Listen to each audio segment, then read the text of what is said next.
আমার নবীজি আর জুমরা ছাগল চড়াইতে গেছে। এবার ছাগল চড়াইতে যাওয়ার পরে দুই ভাই একটা জায়গায় বাবা বসে আছে। এবার বসে থাকতে থাকতে হঠাৎ করে দেখছে যেন দুইজন মুখ ভরা দাঁড়িয়ে, মাথায় পাগড়ি, গায়ে তাদের জুব্বা। আমার নবীজির দুইজনে দুই ডানা ধরিয়া যেন পাহাড়ের দিকে নিয়ে যায়। জুমরা যেন পিছে পিছে আপনার ডাক দেয়, ভাই ভাই কোথায় যাও, কোথায় যাও? নবী আমার যেন শুনতে পাই না।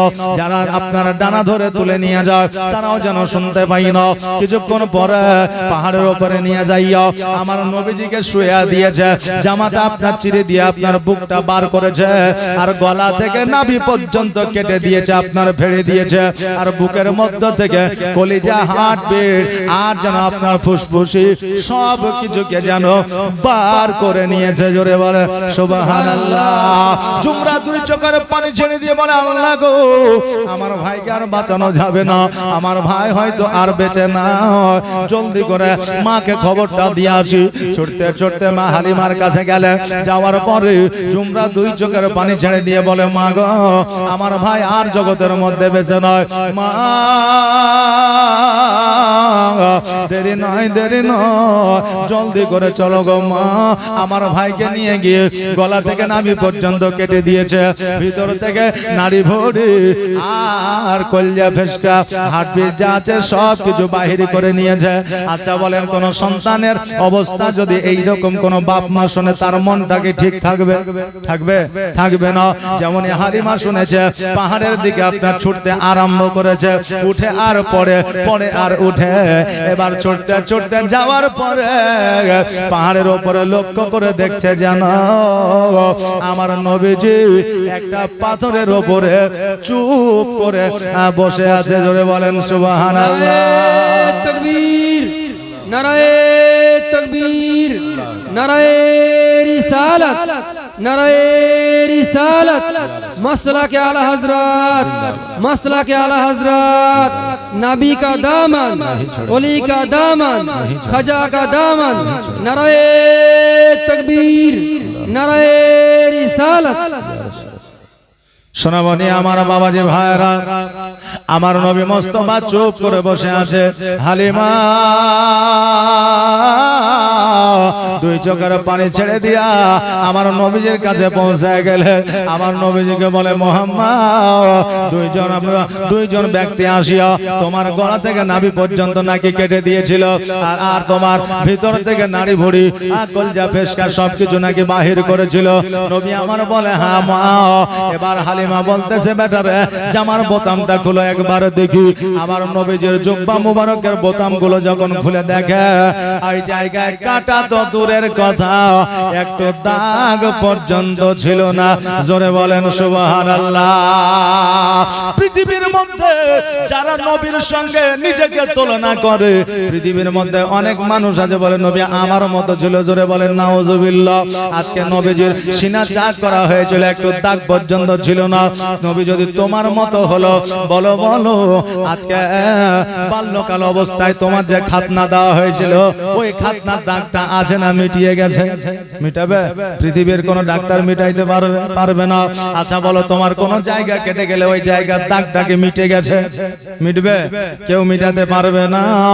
বাবা যে ভাইরা, পৃথিবীর কোন বিজ্ঞানের দ্বারা সম্ভব হবে না, কোন দার্শনিকের দ্বারা সম্ভব হবে না, কোন বুদ্ধিজীবীর দ্বারা সম্ভব হবে না, কোন আপনার প্রফেসরের দ্বারা সম্ভব হবে না, পৃথিবীর কারো দ্বারা সম্ভব হবে না।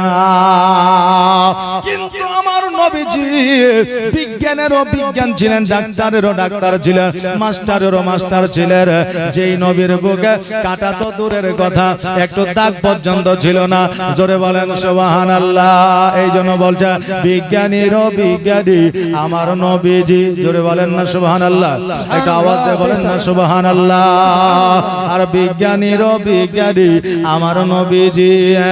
এমন একটা একটা দয়ার নবী আর হবে কে, এমন একটা মায়ার নবী আর পাইবা কে, বিজ্ঞানীদের বিজ্ঞানী আমার নবীজি। বিজ্ঞানীরা রথের যুগে আকাশেতে যায় আর আমার নবী রকেট ছাড়া মেরাজেতে যায়। জোরে বলেন সুবহানাল্লাহ। বিজ্ঞানীরা রকেটের যুগে আকাশ পথে যাচ্ছে, কেউ ফিরে আসছে, কেউ ফিরে আসছে না। আর কেউ সুনিতা উইলিয়ামস বলে একজন বিজ্ঞান গিয়েছিল আকাশ পথে, জি ওর সময় ছিল 3 মাস, কিন্তু ফিরে আসছে প্রায় 8 মাস পরে নাকি জি, হ্যাঁ যদি সময়টা আমার বলা ভুল হয়, কিন্তু এইরকমই ছিল, যে সময় ছিল তার চেয়ে বেশি সময় পরে ফিরে এসছে। তবে জগতের কোনো মানুষ সিগন্যাল পায় নাই, তাকে তো ভেবে নিয়েছে যে সে মারা গিয়েছে, কথা বললেন না, ভেবে নিয়েছিল সে আর বেঁচে না, কিন্তু তারা ফিরে এসেছে। আবার এখনো পর্যন্ত অনেক বিজ্ঞান ফিরে আসে না। আজকে প্রথম আসমানে চাঁদের দেশে যাচ্ছে বলে তাদের কত প্রশংসা করছে। আর আমার নবীজি আজকে থেকে 1446 হিজরি আগে আপনার উর্দু গমনে মেরাজে রাত্রিতে গিয়েছিলেন। তখন প্লেন ছিল না, জাহাজ ছিল না, রকেট ছিল না, বিমান ছিল না। নবী আমার প্রথম আসমান শুধু নয়, সপ্তম আসমান ভেদ করে আমার আল্লাহর সঙ্গে দিদার করেছিলেন। জোরে বলেন সুবহানাল্লাহ। আর ওই নবীর প্রশংসা করলে জগতে কিছু মানুষ আছে তাদের গা খানা জ্বলে, তোদের জ্বলে না কি হবে, যত জ্বলবে জ্বলুক, যারা সুন্নি আছে তারা নবীর প্রেমে শুধু মজুদ, জ্বলবে জ্বলুক, আর এরা নবীর প্রেমে মজলে মজুদ। সুবহানাল্লাহ, মাশাআল্লাহ, বারাকাল্লাহ। তাই বলছে বিজ্ঞানীরা রথের যুগে আকাশেতে যায় আর আমার নবী রকেট ছাড়া মেরাজেতে যায়। ওরে এই যুগে কি এমন বিজ্ঞান আর হবে কি, ওরে এই যুগে কি এমন বিজ্ঞান আর পাইবা কি, বিজ্ঞানীদের বিজ্ঞানী আমার নবীজি। এমন একটা দয়ার নবী আর হবে কি, এমন একটা মায়ার নবী আর পাইবা কি, বিজ্ঞানীদের বিজ্ঞানী আমার নবীজি। আবু বকর সিদ্দিকের সাপে কামড়াইলো আর আমার নবীর থুতু দিয়া ভালো হয়ে গেল। জোরে বলেন সুবহানাল্লাহ। যারা বলছিল নবী আমার মতো, যারা বলছিল নবী আমার মতো, তাদের থুতু দিয়া সাপের বিষকে পানি করা যাবে? পারবে? পারবে না। সাপের বিষ তো দূরের কথা, একটা ঘামাচিতে যদি ওদের থুতু দিয়ে দেওয়া হয় তো তাদের থুতুর জীবাণুতে ক্যান্সার হয়ে যাবে, ভালো হবে না। আবার তারাই বলে নবী আমার মতো ছিল। জোরে বলেন নাউজুবিল্লাহি মিন জালি। আমার নবীর থুতুর এত পাওয়ার ছিল, তাহলে বলেন আমার নবীর পাওয়ার কত ছিল। এই জন্য বলছে আবু বকর সিদ্দিকের সাপে কামড়াইলো আর আমার নবীর থুতু দিয়া ভালো হয়ে গেল। ওরে এই যুগে কি এমন ডাক্তার আর হবে কি, ওরে এই যুগে কি এমন ডাক্তার আর পাইবা কি, বিজ্ঞানীদের বিজ্ঞানী আমার নবীজি। এমন একটা দয়ার নবী আর হবে কি, এমন একটা মায়ের নবী আর পাইবা কি, বিজ্ঞানীদের বিজ্ঞানী আমার নবীজি। আগের যুগের মানুষের অসুখ কম হতো আর আমার নবীর কাছে আসলে ভালো হয়ে যেত। জোরে বলবেন না সুবহানাল্লাহ। আগের যুগের মানুষের রোগবালা কম হতো আর আমার নবীর কাছে আসলে রোগবালা ভালো হয়ে যেত। তো নবী আমার কি ওষুধ দিত? ওমেজডি, প্যারাসিটামল, ক্যালপল, এরকম কোন ওষুধ ছিল নাকি? ছিল না। কি দিত? কোরআন আয়াত দিত, কিছু গাছ গাছড়া দিত। আল্লাহ নবীর ওসিলায় রোগ ভালো করে দিত। জোরে বলেন সুবহানাল্লাহ। আর আজকে আহলে সুন্নাত ওয়াল জামাতের আলেমের কাছে কেউ যদি তাবিজ নিতে যায় বলে এটা শিরক, এটা করা যাবে না, এটা দেওয়া যাবে না। কিন্তু কোরআনে আয়াত দেওয়া যায় তো বলে এটা দেওয়া যাবে না। বেরাদার যেই ফারাজিরা বলছিল দেওয়া যাবে না, তাদের লিডার রাহুল বেরাদার ও বলছে না তাবিজ ব্যবহার করা যাবে। কথা বুঝলেন না? তো সত্য কোনদিন চাপা থাকে না, একদিন বের হবে। বেরাদার মিল্লাত ইসলামিয়া। তো নবী যদি আপনার কোরআনে আয়াত দিয়ে রোগবালা ভালো করতে পারে, আমরা সামান্য আলেম ওলামা হয়ে, আমরা হাজি সাহেব হয়ে, আমরা নামাজি হয়ে, মুসল্লি হয়ে কেন বাবা আমরা তাবিজ দিতে পারি না? কোরআনে আয়াত কেন দিতে পারি না? এমনও রোগ আছে পৃথিবীর মধ্যে কোন ডাক্তার ভালো করতে পারবে না, যেই রোগটার নাম হচ্ছে নজর লাগা। নজর লাগা বুঝেন? যে নজর লাগা রোগ একমাত্র কোরআনের আয়াত ছাড়া ভালো হওয়া সম্ভব নয়। এই জন্য বাবা দেওয়া যাবে, কোনো রকমের অসুবিধা নাই। এই জন্য কি বলছে, আগের যুগের মানুষের অসুখ কম হতো আর আমার নবীর কাছে আসলে ভালো হয়ে যেত। ওরে এই যুগে কি এমন জার হবে কি, ওরে এই যুগে কি এমন জার হবে কি, বিজ্ঞানীদের বিজ্ঞানী আমার নবীজি। আর হালিমা বলে মুহাম্মদ সাল্লাল্লাহু তাআলা আলাইহি ওয়াসাল্লাম, বেটারে আজকে যদি তোমার কোনো বিপদ হয়ে যেত, আজকে যদি তোমার কোনো ক্ষতি হয়ে যেত, আমি আব্দুল মুত্তালিবকে জবাব দিতে পারতাম না, আজকে আমি মা আমিনাকে জবাব দিতে পারতাম না।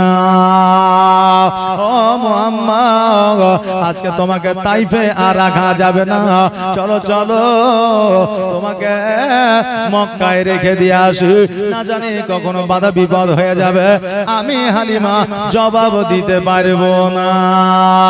হালিমা রাদিয়াল্লাহু তাআলা আনহা বাড়িতে নিয়ে আসলেন, নিয়ে আসার পরে গোসল বানায়া দিলেন, সুরমা পরায়া দিলেন, জামা পাঞ্জাবি জুব্বা পরায়া দিলেন। পরায়া দেওয়ার পরে আমার নবী মুস্তাফা সাল্লাল্লাহু তাআলা আলাইহি ওয়াসাল্লামকে হাত কানা ধরে যেন গুটি গুটি পায়ে মক্কার দিকে রওনা হয়ে গেলেন। তখনকার আমলে বাবা টোটো ছিল না, তখনকার আমলে বাবা অটো ছিল না, তখনকার আমলে ব্যাটারির গাড়ি ছিল না, তখনকার আমলে আপনার বোলেরো ছিল না, তখনকার আমলে সাইকেল ছিল না, তখনকার আমলে মোটর বাইক ছিল না, তখনকার আমলে উট ছিল আর ঘোড়া ছিল।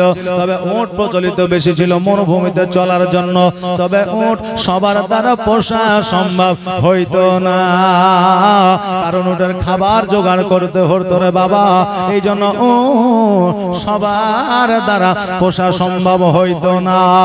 আবার কারো দ্বারা পোষা সম্ভব হইলে আপনার ওই উটকে অনেকে পুষতো না, কারণ উটে বাবা অনেক সময় সাপ খায়। কথা কি জানেন? এটা জানা আছে? হ্যাঁ, উটে অনেক সময় সাপ খায়, আর ওই সাপ বাবা দেখবেন অনেক সময় আপনার জিন্দা মুখ দিয়ে বাবা উগলে দেয়, আর যখন উগলে দেয় ওই সাপটা কিন্তু রাগান্বিত হয়ে থাকে, বাড়ির মানুষকে কিন্তু আপনার দংশন করে দেয়। এই জন্য অনেকে কিন্তু বাবা উট কিন্তু আপনার অনেকে পুষতে পারলেও কিন্তু বাবা পুষতো না। বেরাদার, আজকে হালাল পশুর গোশত খাওয়ার পরে আমাদেরকে উজু করতে হয় না। আপনি গরুর গোশত দিয়ে ভাত খাইলেন, খাসির মাংস দিয়ে ভাত খাইলেন, মুরগির মাংস দিয়ে ভাত খাইলেন, খাওয়ার পরে আপনি শুধুমাত্র মুখটা ধুইয়া বা পাটা ধুইয়া শুধুমাত্র কুলি করিয়া আপনি নামাজ পড়লে নামাজ হয়ে যাবে, উজু করার কোনো হুকুম নাই। কিন্তু উটের গোশত খাইলে আপনাকে উজু বানাইতে হবে। এটাও মনে হয় জানা ছিল না? জানা ছিল? হ্যাঁ, সুবহানাল্লাহ, মাশাআল্লাহ। জীবনে শুধু শুনলেই হবে না, কিছু আমাদেরকে শিক্ষা নিয়ে যেতে হবে। বাবা যে ভাইরা, আমার মায়েরা, এবার বাবা যেন আপনার চলতে আরম্ভ করেছে, তখন একমাত্র যানবাহন ছিল মানুষের পা। এই মানুষ পায়ে হেঁটেছে বলে আগে মানুষের রোগবালা কম হয়েছে, আর মানুষ এক পা হাঁটে না বলে এখন রোগবালা বেশি। রাস্তায় বাবা অ্যাক্সিডেন্টও বেশি, কারণ টোটোবালা অলস, যে রাস্তায় হাঁটে সেও অলস, বাইক বালা অলস, চার চাকা বালা অলস, মানে অলসের পার্টি সবাই। তাহলে অ্যাক্সিডেন্ট কেন হবে না? রাস্তা দিয়ে বুঝলেন টোটো চলে যাচ্ছে, এখন টোটো বালা সাইডে যাবে না, আর যে লোকটা আপনার সামনের দিকে হাঁটছে ও সাইডে যাবে না। এখন টোটো বালা বুঝলেন প্যাপু প্যাপু মানে হরেন দিচ্ছে, এখন ওই লোকটা আগে না বাড়িয়ে মাঝাখানকে শুধু যাও চলে যাও। আচ্ছা, ওর মাঝাখানে একটু সরিয়ে দিলে কত বড় টোটো খান চলে যাবে? যাবে যে যাবে না, তো মাঝাখানে এমনি করে দিবে যে যাও চলে যাও, মানে ও ভাবছে চলে যাবে। আপনার আগে একটা টোটো যাবে, তার মানে কি আপনাকে একটু সাইড দিতে হবে, সরে যেতে হবে। আপনার বাইকের আগে একটা চার চাকা যাবে, তার মানে কি বাইকটাকে সাইড দিয়ে দিতে হবে, চার চাকা চলে যাবে। এখন চার চাকার আগে যদি বাইক যাব মনে হয়, তাহলে চার চাকাওয়ালাকে সাইড দিয়ে আগে দিয়ে দিতে হবে। আর এখন দুজনে যদি মনে করে যে সামনে আমরা একই সাথে যাব, তাইলে ওকে একবারে হয় কবরে দেখা করতে হবে, নাহলে হাসপাতালে হাসপাতালে দেখা করতে হবে নাকি বলেন? সুবহানাল্লাহ, মাশাআল্লাহ, বারাকাল্লাহ। বাবাজি ভাইরা সবাই অলস বলে আজকে আমাদের এই অবস্থা। এই বাবা সত্য কথা একটা আপনাদেরকে বলে যায়, একটা শুনলেন, আজকে মোবাইলে, ফেসবুকে, ইউটিউবে, টুইটারে আপনি খবরে দেখবেন, প্রত্যেকটা খবরে মরণের যে খবর আছে, অ্যাক্সিডেন্টে যে খবর আসছে, প্রত্যেকটা সন্তানই মুসলমান ঘরের সন্তান। 100-র মধ্যে 99টা মুসলমান ঘরের সন্তান। কেন? এত কিসের ক্ষমতা তোমার? আজকে তুমি মারা গেলে তোমার তার টেনশন নাই, কিন্তু তোমাকে যে জন্ম দিয়েছে তার টেনশন সারা জীবন। তোমার যে ঘরে সংসার করতে এসেছে, একটা বা দুইটা সন্তান জন্ম দিয়েছে, তার টেনশন সারা জীবন। ওই সন্তানগুলোর আফসোস থেকে যাবে যে আমার বাপ থাকলে আমার চাহিদা পূরণ হতো, আমার আবদার পূরণ হতো, আমার স্বপ্ন পূরণ হতো। আজকে ওই সন্তানের আফসোস সারা জীবন থেকে যাবে। অতএব তোমার চিন্তা ভাবনা যদিও না থাকে, তোমার বাপ মা, তোমার স্ত্রী, তোমার সন্তানের চিন্তা করে আস্তে সুস্তে গাড়িটা চালায়। কথা বুঝতে পারলেন? বলেন ইনশাআল্লাহ, বলেন ইনশাআল্লাহ। তাড়াহুড়ার কিছু নাই, আপনার তাড়াহুড়োর চাইতে জীবনের মূল্য অনেক।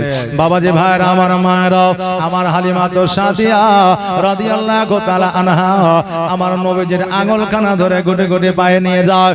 এবার যখন মধ্য রাস্তায় পৌঁছে গেছে গো, আমার হালিমা বলতেছে, ও বেটা শোনো, এই জায়গায় আমরা একটু আরাম করে নিই। অনেকটা পথ অতিক্রম করে এসেছি, হেঁটে এসেছি, পেরেশানি হয়ে গেছে, এলে গেছি, আজকে এই জায়গায় একটু আরাম করে নিব। বলে ঠিক আছে। এবার আমার দয়ার নবী, মায়ের নবী সাল্লাল্লাহু তাআলা আলাইহি ওয়াসাল্লামকে লইয়া বাবা বসে গেলেন। এবার বসে যাওয়ার পরে আমার হালিমা চোখটা বন্ধ করেছে, আর একটু বাবা যেন ঘুম চলে এসেছে। আর আমার নবী লক্ষ্য করে দেখছে যেন সারা মরুভূমির মধ্যে একখানা পাকা ঘর দেখা যাচ্ছে।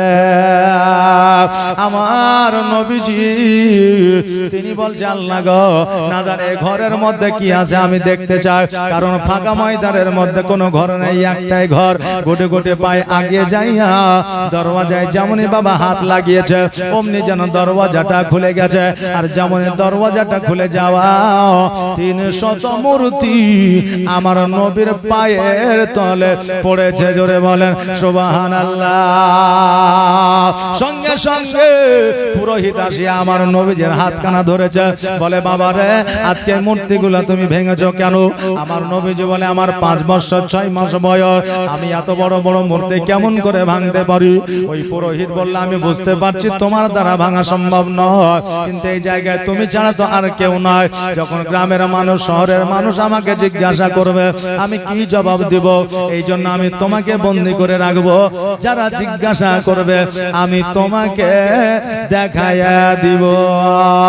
নবীকে আমার একটা ঘরের মধ্যে রেখে দিলে, এইদিকে হালিমা তো সাদিয়া রাদিয়াল্লাহু তাআলা আনহার চট করে বাবা ঘুমটা ভেঙে যায়। আর যেমন ঘুমটা ভাঙা, ডান দিকে হাত দিয়া দেখে নবী নয়, বাম দিকে হাত দিয়া দেখে নবী নয়। হাউমাউ করে কেঁদে ওঠে। হালিমা দাঁড়িয়ে গেছে, কোথায় গেল? সারা মরুভূমির দিকে তাকায়া দেখে আমার নবীকে যেন দেখতে পাওয়া যায় না। এবার গুটি গুটি পায়ে ওই ঘরের কাছে আসলে, আসার পরে পুরোহিতকে বলে, বাবা গো, এই জায়গায় একটা নুরানিময় বাচ্চা সন্তানকে তুমি কি দেখেছো? বলে, একটা বাচ্চাকে আমি ধরে রেখেছি, এই বাচ্চাটি কিনা একবার দেখো। হালিমা যখন টুকটুক করে তাকায়া দেখলো, হালিমা ছুটতে ছুটতে যাইয়া আমার নবীকে বুকে জড়ায়া ধরেছে আর বলতেছে, তোমাকে এই জায়গায় রেখেছে কারণটা কি? এবার পুরোহিত বলছে, মূর্তি পূজাগুলো ভেঙেছে। আমার নবীকে বলতেছে, তুমি কি মূর্তি ভেঙেছো? বলেন না। হালিমা বলতেছে, পুরোহিত শোনো রে, আজকে নবীজি জীবনে কোনোদিন মিথ্যা বলে নাই, কিয়ামত পর্যন্ত বলবে না। এই জন্য তাইফবাসীরা আমার নবীকে আখ্যায়িত করেছে আল আমিন নাম দিয়া। আল আমিন নামের অর্থ হলো আপনার সত্যবাদী। অতএব নবী যখন বলেছে ভাঙে না, এটা কোনোদিন সম্ভব হতে পারে না। আজকে মুহাম্মদকে তুমি দয়া করে ছেড়ে দাও। বলছে, না না, ছাড়া যাবে না, যদি ছেড়ে দিয়ে আমার বিচারটা হবে। হালিমা বলতেছে, কাকতি মিনতি করে বলি গো, আজকে যদি এই মুহাম্মদকে ছেড়ে না দাও, আমি আব্দুল মুত্তালিবকে জবাব দিতে পারবো না। সঙ্গে সঙ্গে পুরোহিত বলছে, কি নাম? বললে আমরা আব্দুল মুত্তালিব। বলে এই সন্তান কি তোমার নয়? বলে না। বলে তবে এই সন্তানের দাদার নাম কি? বলে আব্দুল মুত্তালিব। বলে তবে এর মায়ের নাম কি? মা আমিনা। বলে হ্যাঁ। বলে এর বাবার নাম কি? আব্দুল্লাহ। বলে হ্যাঁ। বলে এই ছেলের নাম কি? মোহাম্মদ আহমদ। বলে হ্যাঁ। বলে ও হালিমা তুমি কি করেছো? আমি সারা দোনো জাহানের বাচ্চাকে আমি বন্দী করে দিয়েছি। সঙ্গে সঙ্গে ওই পুরোহিত আমার নবীজির পায়ের তলে পড়িয়া বলতেছে ইয়া রাসূলুল্লাহ, ইয়া হাবিবাল্লাহ, নবী গো আমাকে দয়া করে আপনি ক্ষমা করে দেন। হালিমা বলতেছে কি ব্যাপার? বলে হালিমা তুমি কি জানো না? জানো না ইনি হলো আখেরি পয়গম্বর, মা আমিনার বেটা, মা আব্দুল্লাহর বেটা, আব্দুল মুত্তালিবের পোতা। ও হালিমা আজকে আমি তাওরাত ইনজিল জুবুরে পড়েছিলাম আর আমি এই জায়গায় এসেছিলাম একমাত্র ইসলাম কবুল করার জন্য। আজকে যখন আমার নবীকে পেয়ে গেছে আর হাতছাড়া করব না। নবীকে বলে ইয়া রাসূলুল্লাহ, ইয়া হাবিবাল্লাহ, নবী গো আপনি যেই দিন ইসলাম প্রচার করবেন, যেই দিন নবুয়ত প্রাপ্ত হইবেন, সেই দিন হয়তো আমি বেঁচে থাকবো না। অতএব বেঈমান মুনাফিক ও মুসলিম হয়ে মারা যেতে চাই না। দয়া করে আপনার কালেমা খানি পড়ে আনে। এ বাবা আমাদের মধ্যে একটা মিথ্যা প্রচার ঢুকায়া দেওয়া হয়েছে। কি মিথ্যা প্রচার? যে নবী আমার 40 বছর বয়সে নবুয়ত প্রাপ্ত হয়েছিল। জি ইতিহাসের পাতায় দেখেছি, আমরা অনেকবার শুনেছি, শুনি নাই? তো নবীকে আমার 40 বছর বয়সে নবী হয়েছিল নাকি? হ্যাঁ, নবী আমার আব্বালেও ছিলেন, এখনো আছেন, আখেরেও থাকবেন। জোরে বলেন সুবহানাল্লাহ। তখন বাবা রে এটা একমাত্র দেওবন্দি আলেমরা এটা আপনার চর্চা করেছিল, এটাকে প্রচার করেছিল। কিন্তু আমার নবীজি জগতে আসার আগে থেকে নবী ছিলেন বেরাদার। ওই নবী মুস্তাফা সাল্লাল্লাহু তাআলা আলাইহি ওয়াসাল্লাম বাবারে এবার সঙ্গে সঙ্গে কালেমা খানি পড়ে আলিলা। কালেমা খানি পড়ে নেওয়ার পরে এবার বলল আমি এবার মক্কা নগরে যাই। এবার ওই আপনার পুরোহিত বলল ইয়া রাসূলুল্লাহ, ইয়া হাবিবাল্লাহ, নবী গো আজকে আমার বেয়াদবি মাফ করবে। ইয়া রাসূলুল্লাহ, ইয়া হাবিবাল্লাহ, আজকে আপনাকে বলতেছি আমি যখন ইসলাম ধর্ম কবুল করেছি আমার জান মাল ধন আপনাকে দিয়েছি। নবী গো যখন আপনার প্রয়োজন হবে আমাকে একবার ডেকে নেবেন, আমি আপনাকে জান দেওয়ার জন্য প্রস্তুত হয়ে যাব, রাজি হয়ে যাব। জোরে বলেন সুবহানাল্লাহ। কারণ নবীকে ভালোবাসা দিলে এই জগতেও মঙ্গল হবে, পরের জগতেও মঙ্গল হবে। এই জন্য জগতের মানুষকে ভালোবাসে আপনার লাভ নাই। কারণ সময় পেলে সুযোগ পেলে আপনাকে আক্রমণ করবে, চাহে ভাই হোক, চাহে বোন হোক, চাহে স্ত্রী হোক, চাহে সন্তান হোক, চাহে আপনার দোস্ত হোক, সময় পাইলে সুযোগ পাইলে আপনাকে ব্যবহার করবে। এই জন্য ভালো যদি বাঁচতেই হয় নবীকে ভালোবাসে, এই জগতে মঙ্গল হবে, পরের জগতে মঙ্গল হবে।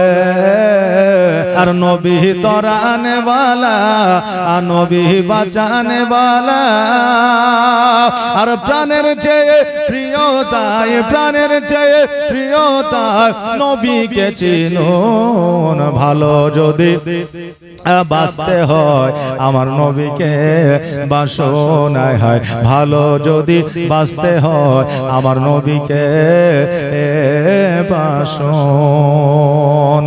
সাকারাতের বিছানাতে কি যে যন্ত্রণা, সাত সাগরের পানি দিল তৃষ্ণা মিটে না।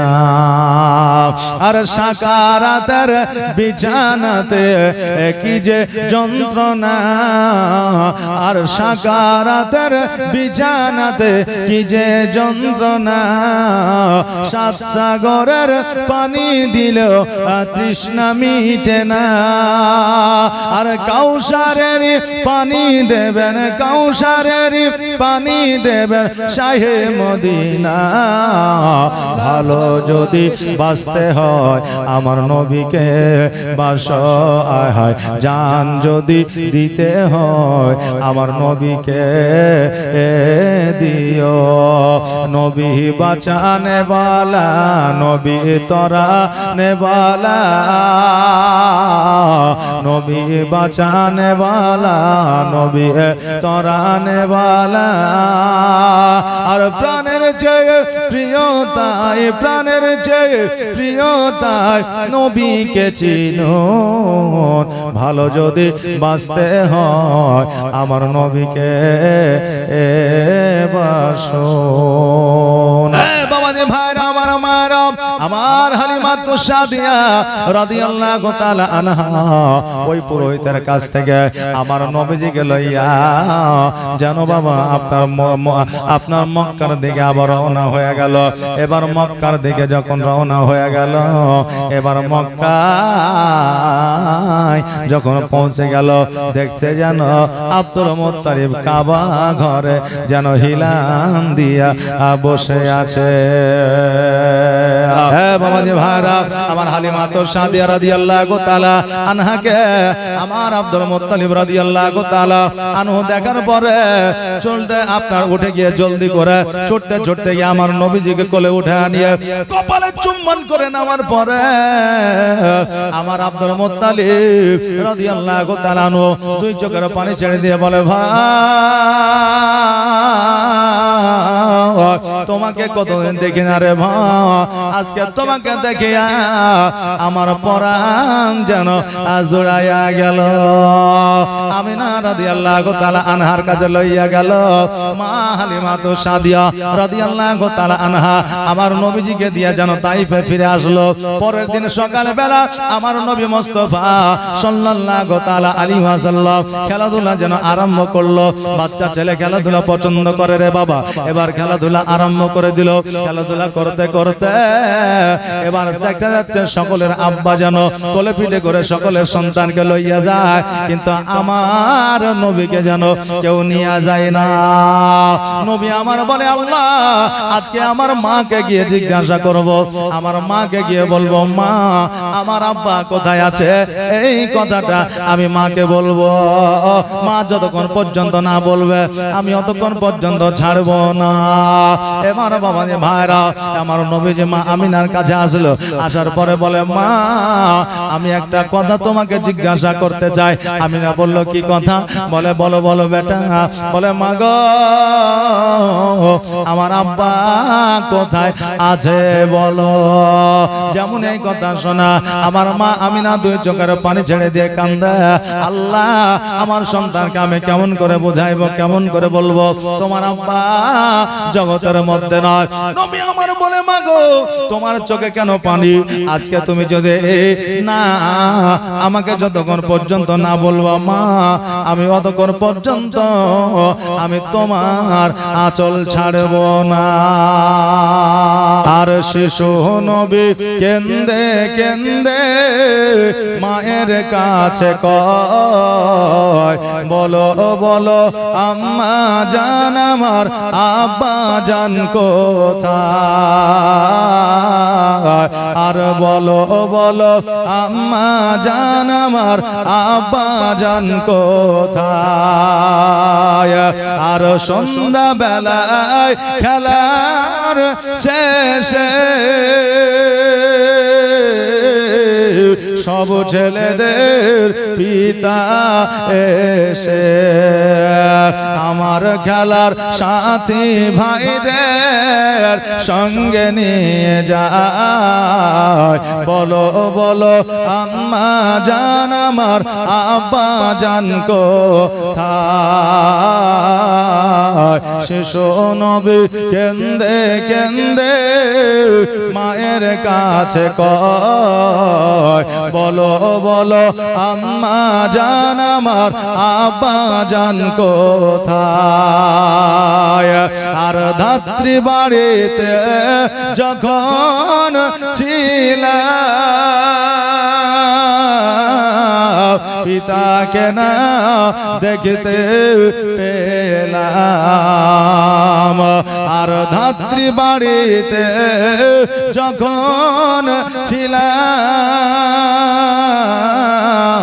পিতাকে না দেখতে পেলাম, আর বাড়িতে আসিয়া আমি দেখি না তাহার। বলো বলো আম্মা জান আমার আব্বা জান কোথায়?